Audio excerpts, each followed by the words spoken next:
እኔ በእነሱ እድሜ ብዩ ወይም ኮርኪ እየተጫወትኩ ነበር። እነሱ ግን ገና በ16 ዓመታቸው የገዛ አባታቸውን በአሰቃቂ ሁኔታ ከመግደል ጀምሮ በመንገድ ላይ በተፈጠረ ተኩስ አንዲትን የ7ኛ ክፍል ተማሪ ነፍስ እስከ መንጠቅ ያደረሱ ወንጀለኛ ሕፃናቶችን እንመለከታለን። ተዋወቁት። ሳሙኤል ግዛው ይባላል። በትውልድ ኢትዮጵያዊ በዜግነት አሜሪካዊ የሆነ የ16 ዓመት ዕድሜ ያለው ታዳጊ ነው። ሳሙኤል በ2004 ነሐሴ 27 ቀን በግድያ ወንጀል ተከሳሽ ሆኖ ተያዘ። ሳሙኤል ከወጣቶች ጋር በመንገድ ላይ እየተጣላ ጥይቱን አውጥቶ ሰዎች ጋር ይተኩሰዋል። ነገር ግን ጥይቱ ያረፈው የእነሱን ጸብ ስትመለከት የነበረች አንዲት የ13 ዓመት ታዳጊ ላይ ነበር። ስሟ ጄዳ ይባላል። ወዲያውኑ ነበር ሕይወቷን ያጣችው። ፍርድ ቤቱም ግራ ቀኙን አይቶ $50,000 ቢጠራበትም በማህበራዊ ሚዲያ የተለቀቀውን ምስል ካየ በኋላ ዋስትናውን ወደ $2 ሚሊዮን ከፍ አድርጎታል። $2 million. That's the new bail amount, just increased by a judge for the 16-year-old suspect accused of a deadly mall shooting. ይሄን ተዋወቁት። ጆናታን ቤልተን ይባላል።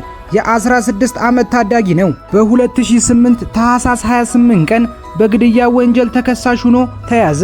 ቤልተን የነበረበት ክስ አንድ ፖሊስ ያስቆመውና በዚህ ሰዓት የመንቀሳቀስ ፍቃድ እንደሌለውና ቤቱን እንዲያሳየው ይጠይቀዋል። ቤልተን ግን በተቃራኒው አንድ የተኛ ጓደኛውን ቤት አሳየው። ፖሊሱም ሊገባ ሲሞክር ቤልተን ጥይት አውጥቶ ጀርባውን መትቶ ይገለዋል። ፍርድ ቤት ውስጥ የቤልተን ወዳጅ ተጠርታ እንድትመሰክር ተደረገች። እሷም አለች ፖሊሱ መሬት ላይ ወድቆ ነበር፣ ቤልተን ግን በላዩ ላይ ቆሞ ጥይት በእጁ ላይ ነበር። በትክክል ወደ ቦታው ደርሶ የነበረው ሌላ ፖሊስ እንደዚህ ብሎ መሰከረ። እኔ ፖሊሱ መሬት ላይ ወድቆ ሳየው ወዲያውኑ እርዳታ ለመስጠት ሞከርኩ፣ ነገር ግን የልብ ምቱ ቆሞ ነበር። በጀርባው ትልቅ የተኩስ ቁስል ነበር። ከረጅም የምስክሮች ወሬ በኋላ ዳኛ ውሳኔ ሰጡ። በፖሊሱ ግድያ ተጠርጣሪ በመሆኑና በእጁ ላይ የጦር መሳሪያ በመገኘቱ የዕድሜ ልክ እስር ተፈረደበት። ቢሆንም ግን ይሄ በዛ።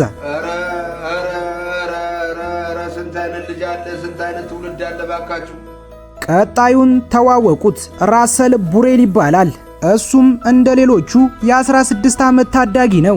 የ16 ዓመት ልጆች ግን ቆይ እንዴት ነው ያፈሉት? በመጨረሻም ነሐሴ ወር የሰፈሩ ሰዎች በሐዘን እየጮሁ ነበር። ምክንያቱም በአፓርትመንት ውስጥ 3 ሰዎች በጥይት ተኩስ ተገለው ነበር። በዚህ ክስ ተጠርጣሪው የ16 ዓመቱ ራሰል ቡሬል ነው። እሱም በ2012 ሐምሌ 30 ቀን በሮድ አይላንድ ፍርድ ቤት በ3 ሰዎች ግድያ ተከሳሽ ሆኖ ቀረበ። ከዚያም ውስጥ የ2 ዓመት ዕድሜ ያላት ሻሚካ ባሮስ፣ የ23 ዓመት ዕድሜ ያለው ወዳጁ ማይክል ማርቲን እና የ22 ዓመት ዕድሜ ያለው ጓደኛውን ሜዲያን ኮለንን ይገኛሉ። ፍርድ ቤቱም ተከሳሹ የፈጸመውን ዝርዝር ገለጸ። ማርቲንና ኮለን ኩሽና ውስጥ ተተኩሶባቸው እንደሞቱና ከተገደሉት የአንዱ እናት እንዲህ ብላ ተናገረች። ልጄን ሳላየው መዋል አልቻልኩም። ድምፁ ያቃጭልብኛል፣ ሕይወቴን ባዶ አድርጎታል እና ለዘላለምም አይሞላም ብላ ተናገረች። ፍርድ ቤቱም ግራ ቀኙን አይቶ ቡሬል ይህን ሥራ የፈጸመው የአእምሮ ታማሚ እንደሆነ ለመናገር ቢሞክርም ዳኛው ግን ዕድሜ ልክ እስራት ፈርደውበታል።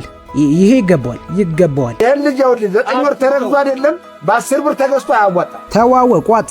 ሮክሳን ሲከርሲ ትባላለች።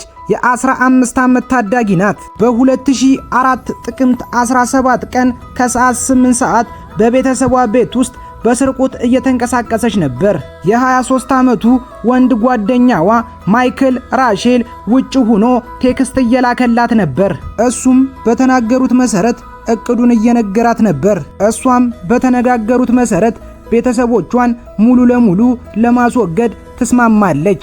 ቆይ ለምን የራሷን ቤተሰብ እንዲህ ታደርጋለች ልትሉ ትችላላችሁ። ምክንያቱም ወላጆቿ እሷን ከወንድ ጓደኛዋ ጋር እንድትገናኝ ይከለክሏት ነበር። እሷም በዛ ምክንያት አንድ በአንድ የቤተሰብ አባሏን እንደምታስወግድ ቃል ገብታ ነበር። እሷም በመጀመሪያ ወንድሟን ጠብቃ ታጠቋለች። ነገር ግን በእግዚአብሔር ፍቃድ ወንድሟ ይተርፋል። እሷም በድንጋጤ ሸሽታ ከወንድ ጓደኛዋ ጋር ትደበቃለች። ፍርድ ቤቱም ክሱን ተከታትሎ በስተመጨረሻ ውሳኔ ሰጠ። የወንድ ጓደኛዋ ጋር ዕድሜ ልክ ሲፈርድበት፣ ለሲከርሲ ደግሞ 20 ዓመት ፈርዶባታል። እሷም እንዲህ አለች፣ ለቤተሰቦቼ የሚፈልጉትን ሰው አልሆንኩላቸውም፣ ይቅርታ። እውነትሽን ነው፣ ሙድ ትይዣለሽ ባክሽ። አንተ ያማል። ሁለቱን ወንድማማቾች ተዋወቋቸው። ዴሬክና አሌክስ ኪንግ ይባላሉ። የ12 ዓመትና የ13 ዓመት ታዳጊ ናቸው። ይህን ወንጀል የፈጸሙትም የገዛ አባታቸው ቴሪ ኪንግ ላይ ነው። ብዙ ሰዎች ይህን ነገር የፈጸሙት አባታቸው ይጨቁናቸው ስለነበር ነው ይላሉ። ነገር ግን ታሪካቸው አይገናኝም።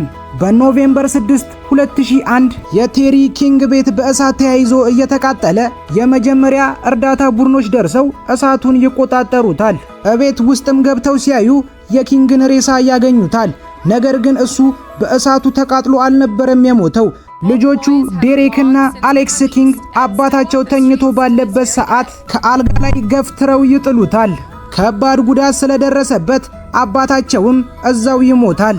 እነሱም ድርጊቱን ለመደበቅ ቤቱን በእሳት አቃጥለው ሸሹ። ከዛም ቻቪስ የተባለ ጓደኛቸው ጋር ሄዱ። ቻቪስ ልጆቹን እቤቱ አስገብቶ ልብሳቸው ላይ የነበረውን የወንጀል ማስረጃ አጠፋው። የወንጀል ሂደቱም በሚዲያ ታዋቂ ሆነ። ብዙዎቹ ልጆቹ ንጹሃን ናቸው ቢሉም ነገር ግን ለፍርድ ቤቱ የሰጡት ቃል በተለያየ ጊዜ ተለዋዋጭ ሆኖ ተገኘ። መጀመሪያ እኛን የገደልነው ብለው አስረዱ። ከዛም ቻቪስ ነው የገደለው ብለው ራሳቸውን ነፃ ለማውጣት ሞከሩ። ቻቪስ ግን ከከባድ ክሶች ነፃ ቢሆንም ከወንጀሉ ጋር የተያያዘ አጋር እንደነበር ተገነዘበ። በ2002 ፍርድ ቤቱ ውሳኔ ሰጠ። ዴሬክ ላይ 8 ዓመት፣ አሌክስ ላይ 7 ዓመት ፈርዶባቸዋል። እስቲ ለዳኛው ላይክና ሰብስክራይብ በማድረግ እንተባበረው። ቀጣይ በአስገራሚና በአስደናቂ ቪዲዮ እንመለሳለን።